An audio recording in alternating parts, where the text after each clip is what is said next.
Friends, સ્વાગત છે આપ સૌનું ફરી એક વખત વર્ડ પાવરના આજના સેશનમાં. લાસ્ટ થર્ડ સેશનની અંદર આપણે મોનોરૂટથી બનતા કેટલાક ખૂબ જ મહત્ત્વના એવા શબ્દોનો અભ્યાસ કર્યો હતો અને આજે એ શબ્દો પરથી વર્ડ ફોર્મેશન દ્વારા આપણે કેટલાક નવા શબ્દો બનાવીશું. અને હવે તમે પણ વોકેબ્યુલરી પર ધીમે ધીમે ગ્રીપ મેળવતા જાઓ છો.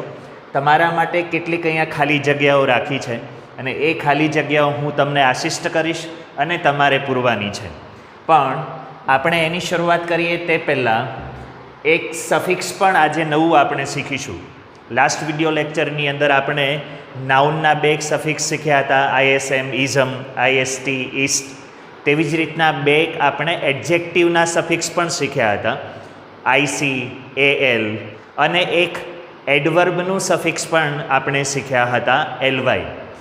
આજે આપણે જેનાથી ક્રિયાપદ બને છે એવું એક નવું સફિક્સ આઈઝેડઈ, કે ક્યારેક આઈઝેડઈની જગ્યાએ આઈએસઈ પણ આવતું હોય છે, એનો અભ્યાસ કરી લેશું. પહેલાં તો કોઈ પણ શબ્દની પાછળ મિત્રો આઈઝેડઈ લાગ્યું તો એનાથી ક્રિયાપદ બને છે, તો ઇટ ફોર્મ્સ વર્બ્સ.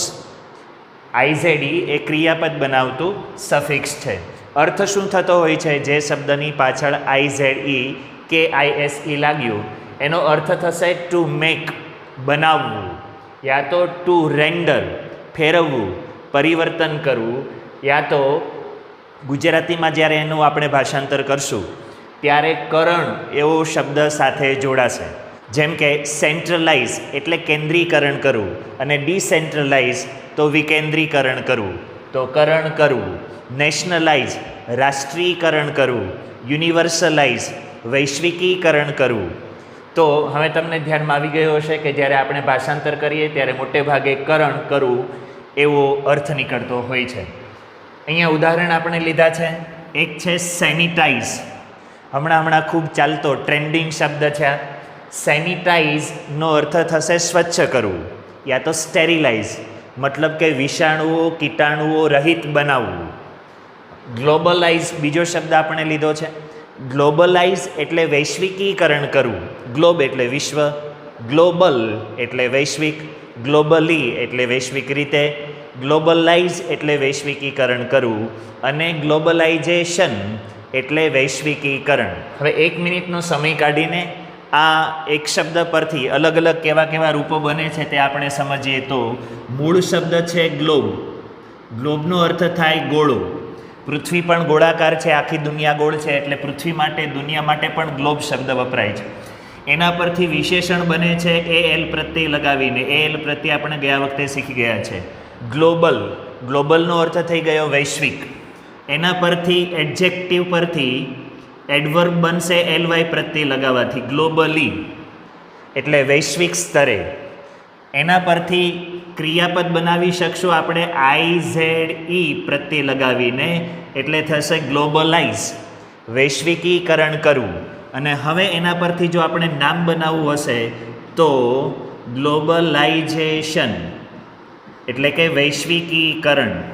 તો આવી રીતના વર્ડ ફોર્મેશન એક શબ્દ પરથી અલજા અનેક ફોર્મ એના બનતા હોય છે, એ તમને ધ્યાનમાં આવશે. બીજા અહીંયા ઉદાહરણો લીધા છે. સેન્ટ્રલાઇઝ એટલે કેન્દ્રીકરણ કરવું, અને કલરાઇઝ એટલે રંગરોગાન કરવું, રંગીન બનાવવું. ગઈકાલે શીખેલા આ શબ્દો પરથી બાકીના વર્ડ્સ જે બને છે તેનો અભ્યાસ કરીએ. અહીંયા પહેલો શબ્દ હતો આપણી પાસે મોનાર્કી. મોનાર્કીનો અર્થ વિદ્યાર્થી મિત્રો થાય છે રાજાશાહી, એ આપણે જોયું હતું, રાજતંત્ર. હવે એના પરથી એક નાઉન બને છે મોનાર્ક. મોનાર્કનો અર્થ થઈ જશે સમ્રાટ, એક હાથું શાસન ચલાવવાવાળો રાજા, યા તો શહેનશાહ પણ જેને કહેવામાં આવે છે. શાહો કા શાહ, શહેનશાહ, રાજાઓનો પણ રાજા, સમ્રાટ. પણ સમજો કે એ સામ્રાજ્ય ચલાવવાવાળી, એ આખું રાજ્ય ચલાવવાવાળી કોઈ સ્ત્રી છે, તો એને શું કહેવાય? એને ગુજરાતીમાં આપણે કહીશું સામ્રાજ્ઞી. કોઈ વિદ્યાર્થી મિત્રો કહી શકો કે ઇંગ્લિશમાં એના માટે કયો શબ્દ વાપરી શકાય? જેમ ટાઈગર પરથી ટાઈગરેશ, લાયન પરથી લાયનેસ, એમ મોનાર્ક પરથી એનો સ્ત્રીલિંગી શબ્દ બનશે મોનાર્કેસ. મોનાર્કેસ એટલે સામ્રાજ્ઞી, રાણી. હવે અહીંયા એક ખાલી જગ્યા છોડી છે, એમાં તમારે ISM જે સફિક્સ આપણે શીખી ગયા છીએ ઓલરેડી, ISM પ્રત્યય લગાવીને મોનાર્કી પરથી નાઉન બનાવવાનું છે. ISM વાળા, ઇઝમ પ્રત્યયવાળા આપણે ઘણા બધા શબ્દો શીખી ગયા છીએ, જેમ કે થીઇઝમ, અથિઇઝમ, પોલિથિઇઝમ, મોનોથિઇઝમ, પેન્થિઇઝમ, એગ્નોસ્ટિસિઝમ. તો એનાથી હવે તમે પરિચિત છો. તો મોનાર્કીને ISM ઇઝમ પ્રત્યે લગાડીને અહીંયા આપણે બનાવવું છે નાઉન, તો શું બનશે? મોનાર્કિઝમ. બરાબર. અને ઇઝમનો અર્થ શું થાય? વાદ. તો અહીંયા મોનાર્કિઝમનો અર્થ શું થતો હશે? અંદાજ લગાવો જો. યસ, જો તમે અંદાજ લગાવ્યો છે સામ્રાજ્યવાદ, તો તમારો અંદાજ બરાબર સાચો છે. મોનાર્કિઝમ એટલે સામ્રાજ્યવાદ. હવે એના પરથી વિશેષણો બને છે. પહેલું છે મોનાર્કલ, AL પ્રત્યય લાગીને બન્યું છે. મોનાર્કલ એટલે સામ્રાજ્યનું, સામ્રાજ્યને લગતું. પણ એના 2-3 સમાનાર્થી શબ્દો એ પણ ખાસ પરીક્ષાઓની દ્રષ્ટિએ ઉપયોગી છે, એ અહીંયા આપી રાખું તો એનો અર્થ થાય છે રીગલ, યા તો રોયલ, યા તો પ્રિન્સલી. આ એના સમાનાર્થી શબ્દો છે. એટલે એનો અર્થ થશે રાજવી, રાજવી ઠાઠમાઠને લગતું, રોયલ, લીગલ કે પ્રિન્સલી. બીજા શબ્દો છે મોનાર્કિયલ અને મોનાર્કિકલ. આ બધા એડજેક્ટિવ છે વિદ્યાર્થી મિત્રો, AL પ્રત્યય લાગીને છેવટે બનેલા છે 3 અને એનો અર્થ થશે સામ્રાજ્યવાદને લગતું યા તો સામ્રાજ્યને લગતું. હવે અહીંયા છેલ્લું જે મહત્વનું છે ક્રિયાપદ, તે આપણે સમજવાનું છે. IZE જે સફિક્સ આજે આપણે શીખ્યા છીએ, કોઈ પણ શબ્દની પાછળ IZE પ્રત્યય લગાવવાથી એનું ક્રિયાપદ બને છે, વર્બ બને છે. તો મોનાર્કાઇઝનો અર્થ શું થયો? સામ્રાજ્ય ચલાવવું યા તો સામ્રાજ્ય સ્થાપિત કરવું. મોનાર્ક તરીકે કોઈ પણ એક વિસ્તાર ઉપર પોતાનું રાજ ચલાવવું, સામ્રાજ્ય ચલાવવું, એને કહેવાશે મોનાર્કાઇઝ. પછીનો આપણો શબ્દ છે મોનોક્રસી. મોનોક્રસીનો અર્થ થઈ જતો હતો એક હથ્થું શાસન યા તો આપખુદશાહી. એનો સમાનાર્થી શબ્દ પણ વિદ્યાર્થી મિત્રો યાદ રાખજો, ઓટોક્રસી. ઓટો એટલે ખુદ, સ્વયં, પોતે, અને ક્રસી એટલે શાસન ચલાવવાવાળો. તો જ્યાં કાયદો પોતાનો, નીતિ નિયમો પોતાના, બીજા કોઈની સલાહ સૂચનની પણ આવશ્યકતા નહીં, આવો જે આપખુદ રાજા હોય એને મોનોક્રેટ કહેવામાં આવે. એવો કોઈ પણ વ્યક્તિ હોય કે જે આપખુદશાહીથી આખું રાજ્ય ચલાવે છે કે શાસન ચલાવે છે, તો એને કહેવામાં આવશે મોનોક્રેટ. તો એ નામ છે. અથવા તો બીજો એનો અર્થ એવો પણ થાય છે કે મોનોક્રસીમાં, આપખુદશાહીમાં માનવાવાળો. જેમ ડેમોક્રસી પરથી ડેમોક્રેટ, ડેમોક્રેટ એટલે લોકશાહીમાં માનવાવાળો, એમ મોનોક્રસી પરથી મોનોક્રેટ. તો મોનોક્રસીમાં એટલે કે આપખુદશાહીમાં માનવાવાળો, એને પણ મોનોક્રેટ કહેવામાં આવશે. હવે અહીંયા બીજી એક ખાલી જગ્યા છે જેમાં તમારે IC પ્રત્યય લગાવીને એનું એડજેક્ટિવ, વિશેષણ બનાવવાનું છે. તો હમણાં જ આપણે જેમ યાદ કર્યું હતું, ડેમોક્રસી પરથી ડેમોક્રેટ અને ડેમોક્રેટ પરથી બને ડેમોક્રેટિક.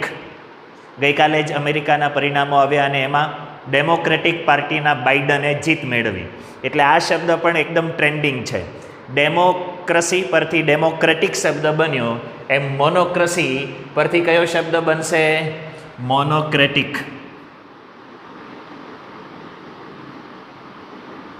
ક્યાંય પણ IC પ્રત્યય લાગશે તો એનો અર્થ શું થતો હોય છે? નું, ને લગતું, ઓફ ઓર રિલેટિંગ ટુ.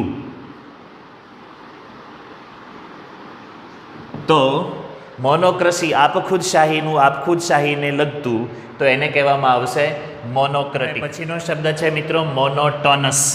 પરીક્ષાઓની દૃષ્ટિએ આ ખૂબ જ ઉપયોગી શબ્દ છે અને એટલા જ માટે ગયા સેશનની અંદર આ શબ્દ પરથી પૂછાતા પ્રશ્નો પણ આપણે જોયા હતા. મોનોટોનસ એક એડજેક્ટિવ છે, એટલે કે વિશેષણ છે, અને એનો અર્થ થાય છે એકવિધતાને કારણે, વૈવિધ્ય ન હોવાને કારણે જે બોરિંગ છે, કંટાળાજનક છે, નીરસ છે, એને કહેવાય મોનોટોનસ. એના પરથી નાઉન બન્યું છે મોનોટોની. મોનોટોનીના મિત્રો બે અર્થ થશે. એક મોનોટોની એટલે નીરસતા, બોરિંગનેસ, ટીડિયસનેસ, અને બીજો અર્થ થશે એકવિધતા, સેમનેસ, બોરિંગ સેમનેસ.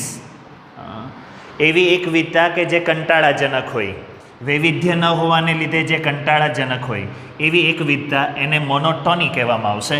હવે મોનોટોનીને આઈએસટી પ્રત્યય લગાવીને આપણે અહીંયા નામ બનાવવાનું છે.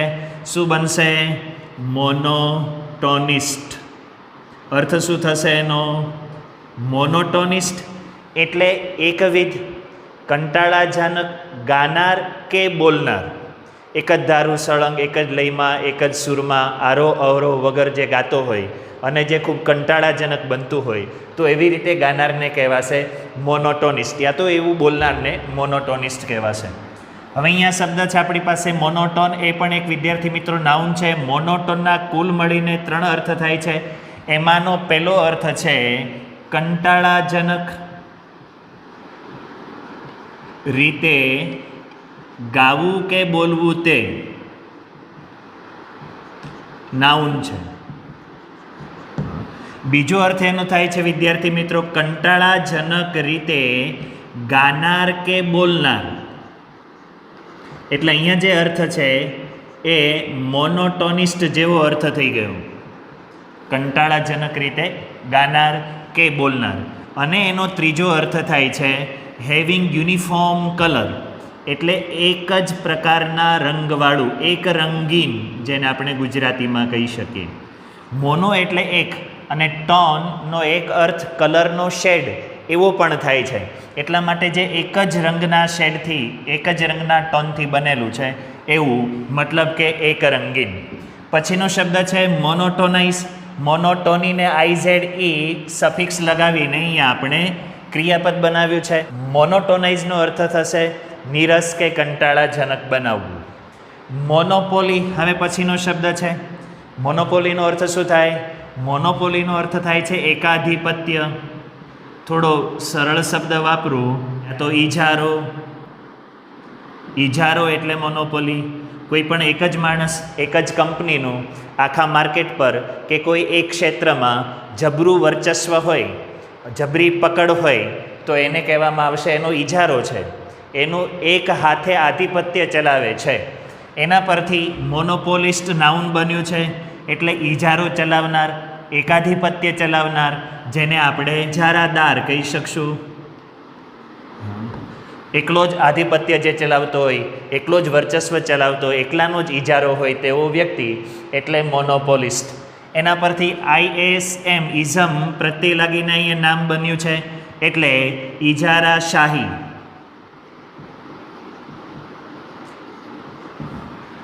મોનોપોલિસ્ટિક IC પ્રત્યય લાગીને એડજેક્ટિવ વિશેષણ બન્યું છે. એનો અર્થ થશે ઇજારાશાહીને લગતું, યા તો ઇજારાને લગતું, એકાધિપત્યને લગતું. મોનોપોલાઇઝ IZE પ્રત્યય લગાવીને આપણે ક્રિયાપદ બનાવ્યું છે અને એનો અર્થ થાય છે ઇજારો ધરાવવો, એકાધિપત્ય જમાવવું. પછીનો બહુ મજાનો શબ્દ છે મોનોક્રોમ. મોનોક્રોમનો અર્થ થાય છે એક જ રંગમાંથી બનાવેલું પેઇન્ટિંગ, ડ્રોઈંગ કે ચિત્ર. અને એના પરથી જે નામ બને છે તે છે મોનોક્રોમી. મોનોક્રોમીનો અર્થ થશે વિદ્યાર્થી મિત્રો એક જ રંગમાંથી ચિત્ર કે ડ્રોઈંગ બનાવવાની કળા. Art of making monochrome or process of making monochrome. Monochromatism, અહીંયા એને સીધો સંબંધ મોનોક્રોમ સાથે નથી, જરા અલગ અર્થ છે. મોનોક્રોમેટિઝમનો અર્થ થાય છે રંગ અંધાપો, જેને ઇંગ્લિશમાં કલર બ્લાઇન્ડનેસ કહેવાય. કલર બ્લાઇન્ડનેસ શું હોય છે તે તમે જાણો છો? જે માણસને આખી દુનિયા એક જ કલરની દેખાય, એને બીજા કલર ન દેખાય, ગ્રે કલરના અલગ અલગ શેડની આખી દુનિયા દેખાય, તો એને મોનોક્રોમેટિઝમ, કલર બ્લાઇન્ડનેસ કહેવામાં આવે છે. અહીંયા શબ્દ છે મોનોક્રોમેટિક. આ વિશેષણ છે અને મોનોક્રોમથી બનતા જેટલા કંઈ શબ્દો છે એમાં સૌથી વધારે મહત્ત્વનો શબ્દ હોય તો એ છે મોનોક્રોમેટિક. એડજેક્ટિવ વિશેષણ બને છે, એનો અર્થ થશે એક રંગનું એક રંગમાંથી બનેલું. મોનોક્રોમસનો પણ સેમ અર્થ થશે, એક રંગનું કે એક રંગમાંથી બનેલું. મોનોક્રોમેટાઇઝ, અહીંયા ક્રિયાપદ બનશે IZE પ્રત્યય લગાવીને, અને મોનોક્રોમેટાઇઝનો અર્થ થશે એક રંગીન કરવું, એક જ રંગનું આખું બધું જ કરી નાખવું, તો એને મોનોક્રોમેટાઇઝ કહેવાશે. પછીનો શબ્દ છે મોનોલોગ. મોનોલોગનો અર્થ થાય છે એકોક્તિ, યા તો સ્વગત ઉક્તિ, યા તો આત્મસંભાષણ. થોડા શબ્દો બધા મોટા મોટા છે, પણ જ્યારે કોઈ વ્યક્તિ સામે કદાચ કોઈ સાંભળવાવાળું નથી પણ એકલો બોલે છે તો એને કહેવાય એક ઉક્તિ. એક એટલે એકલો જ, ઉક્તિ એટલે બોલે છે. તો ડ્રામાની અંદર, નાટકોની અંદર, ફિલ્મોની અંદર કોઈ વ્યક્તિનું એકલાનું જ લાંબુ ભાષણ હોય તો એને પણ મોનોલોગ કહેવામાં આવે છે. એનો એક બહુ મહત્ત્વનો સમાનાર્થી શબ્દ વિદ્યાર્થી મિત્રો યાદ રાખજો, અને એ છે સોલિલોક્વી. સોલિલોક્વીનો પણ એક્ઝેક્ટલી અર્થ એકોક્તિ થાય છે. એ પણ મૂળ સોલો એટલે એક, અને લોકવી એટલે સ્પીચ બોલવું, એના પરથી બન્યો છે સોલિલોક્વી. હવેનો શબ્દ છે મોનોલોજી. એ પણ નાઉન છે. મોનોલોજીનો અર્થ વિદ્યાર્થી મિત્રો થાય છે એકલા બોલવાની ટેવ, હેબિટ ઓફ સ્પીકિંગ મોનોલોગ્સ, તો એને કહેવામાં આવશે મોનોલોજી. અહીંયા IST પ્રત્યય લગાવીને હવે આપણે નાઉન બનાવવું છે. શું બનશે? જેમ અહીંયા મોનોપોલી પરથી મોનોપોલિસ્ટ બન્યું, એમ અહીંયા મોનોલોજી પરથી આપણે બનાવવું છે. જેમ થિયોલોજી પરથી થિયોલોજિસ્ટ બનતું હતું, એમ મોનોલોજી પરથી શું બની ગયું? મોનોલોજિસ્ટ. મોનોલોજિસ્ટનો અર્થ થશે એકોક્તિ બોલનાર કે એકોક્તિ લખનાર. એટલે એકોક્તિ બોલનાર હોય તો પણ એને મોનોલોજિસ્ટ કહેવાય, અને એકોક્તિ લખનાર હોય તો પણ એને મોનોલોજિસ્ટ કહેવાય. હવે આપણે અહીંયા એડજેક્ટિવ બનાવવું છે IC પ્રત્યય જોડીને, તો શું થશે?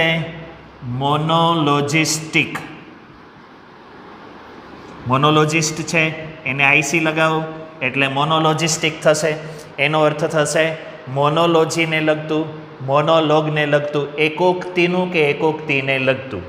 અને અહીંયા આપણે ક્રિયાપદ હવે બનાવવું છે, તો શું થશે? મોનોલોજાઇઝ. મોનોલોજાઇઝ એટલે એકલા બોલવું, એટલે એકલા બોલવું. મોનોલોજાઇઝ એટલે એકોક્તિ બોલવી કે એકોક્તિ લખવી. મોનોગેમી હવે પછીનો શબ્દ છે. મોનો એટલે એક, ગેમી એટલે મેરેજ, લગ્ન. તો કોઈ પણ એક જ વ્યક્તિ સાથે લગ્ન કરવાની પ્રથા, પુરુષ હોય તો એક જ સ્ત્રી સાથે, અને સ્ત્રી હોય તો એક જ પુરુષ સાથે લગ્ન કરવાની પ્રથા, એને મોનોગેમી કહેવાય. હવે અહીંયા IST પ્રત્યય લગાવીને આપણે મોનોગેમી પરથી નામ બનાવવું છે, તો શું બનશે? મોનોગેમિસ્ટ. You are right. એટલે એક વિવાહ પ્રથાને અનુસરનાર કે એનું પાલન કરનાર, અથવા તો એમાં માનનાર, તો એને મોનોગેમિસ્ટ કહેવામાં આવશે. એના પરથી એડજેક્ટિવ બન્યું છે IC લાગીને મોનોગેમિસ્ટિક. મોનોગેમિસ્ટિક એટલે એક વિવાહ પ્રથાને સંબંધિત, એને લગતું. મોનોગેમસ એ મોનોગેમિસ્ટિકનું એકદમ સમાનાર્થી છે, એડજેક્ટિવ છે. એનો પણ અર્થ થશે એક વિવાહ પ્રથાનું કે એક વિવાહ પ્રથાને લગતું. મોનેસ્ટ્રી. મોનેસ્ટ્રીનો અર્થ થાય છે મઠ, યા તો સાધુઓને રહેવા માટેનો આશ્રમ. હવે અહીંયા મોનેસ્ટ્રીસિઝમ શબ્દ સમજીએ તે પહેલાં આપણે આ એક મોનેસ્ટિક શબ્દ સમજી લે. એ બંને તરીકે, એડજેક્ટિવ વિશેષણ તરીકે પણ વપરાય છે, અને નાઉન નામ તરીકે પણ એનો ઉપયોગ થાય છે. નાઉન તરીકે જ્યારે વપરાય મોનેસ્ટિક, ત્યારે એનો અર્થ થશે સાધુ, અને જ્યારે એડજેક્ટિવ તરીકે વપરાય ત્યારે એનો અર્થ થશે સાધુત્વને લગતું, સાધુઓને કે સાધુઓના જીવનને લગતું. અને આ જે બે નીચેના શબ્દો છે એ પણ સાથે જોઈ લઈએ તો મોનેસ્ટિકલ કે મોનેસ્ટેરિયલનો અર્થ થશે સાધુઓને, સાધુઓના જીવનને કે મઠાવાસને લગતું. અને હવે મોનેસ્ટિસિઝમ એટલે એવી વિચારધારા કે જેમાં માણસ આ સંસારના સુખ, ઉપભોગ, પોતાનું કુટુંબ, કબીલો, સગા સંબંધી, મિત્ર દોસ્તારોને છોડીને એકલા જ સાદું જીવન જીવવાનું નક્કી કરે છે. તે વિચારધારાને મોનેસ્ટિસિઝમ કહેવાય, જેને આપણે સાધુત્વવાદ એવું પણ કહી શકશું. મોંક એ મોનેસ્ટિક નાઉન તરીકે વાપર્યું, એનો સમાનાર્થી શબ્દ છે. મોંકનો પણ અર્થ થશે સાધુ. હવે તમે એ કહો કે એનો સ્ત્રીલિંગી શબ્દ શું બનશે? આપણે ઉપર એક શબ્દ જોયો તો મોનાર્ક પરથી મોનાર્કેસ. જો એમ તમે વિચારતા હો કે મોંક પરથી મોંકેસ, તો ખોટું. મોંકેસ એવો કોઈ શબ્દ ઇંગ્લિશમાં છે નહીં, પણ એને કહેવાય નન, સાધ્વી એનો અર્થ થઈ જશે. તો સાધ્વીને ઇંગ્લિશમાં કહેવાશે નન. ખાસ કરીને ચર્ચની અંદર રહેવાવાળી સાધ્વી સ્ત્રીઓ માટે નન શબ્દ વપરાય છે. મોનેસ્ટિકલી એટલે સાધુતાપૂર્ણ રીતે જીવન જીવવું એને કહેવામાં આવશે. મોનેસ્ટિકલી એલવાય પ્રત્યે લાગીને એડવર્બ ક્રિયા વિશેષણ બન્યું છે. મોનોલિથનો અર્થ થઈ ગયો એક જ વિશાળ પથ્થરમાંથી બનેલું શિલ્પ કે સ્તંભ. અને મોનોલિથિક આ એડજેક્ટિવ મોનોલિથ કરતાં પણ વધારે મહત્ત્વનું છે પરીક્ષાઓની દૃષ્ટિએ, એને યાદ રાખજો. મોનોલિથિકનો એક અર્થ થશે એક જ મોટા વિશાળ પથ્થરમાંથી બનેલું વિશેષણ તરીકે. એનો એક બીજો પણ અર્થ છે. મોનોલિથ શબ્દને આપણે ફોડીએ તો મોનો એટલે એક અને લિથ એટલે પથ્થર, અને મોનોલિથિક એટલે એક જ પથ્થરમાંથી બનેલું. પણ બીજો અર્થ એ છે કે ઘણા લોકોનું જીવન પણ પથ્થરિયા જેવું હોય છે. જેમ વિશાળકાય મોટો પથ્થર હોય તો એને બદલવો, એને હલાવવો એ શક્ય નથી. આવી રીતે જે માણસ પોતાના જીવનમાં પરિવર્તન સ્વીકારવા તૈયાર ન હોય એવા માણસને પણ મોનોલિથિક કહેવાય. સ્લો ટુ ચેન્જ, થોડો જડ જેવો, ઇનફ્લેક્સિબલ. સમાનાર્થી શબ્દો એના માટે લખવા હોય તો ઇનફ્લેક્સિબલ યા તો સ્લો ટુ ચેન્જ, જે બદલ સ્વીકારવા તૈયાર નથી, પરિવર્તન સ્વીકારવા તૈયાર નથી, એવા વ્યક્તિને પણ મોનોલિથિક કહેવાય. અને મોનોલિથિઝમ એટલે એવી વિચારધારા કે જેમાં માણસ પરિવર્તન સ્વીકારતો નથી. ISM લાગીને આ નાઉન બન્યું છે. તો આ સાથે આપણે આજનું સેશન પૂરું કરીશું. Thank you very much. અને ફરી મળીશું નવા સેશનમાં, અને ત્યારે પણ મોનો રૂટ પરથી જ બનતા બીજા કેટલાક શબ્દો આપણે શીખવાના છીએ.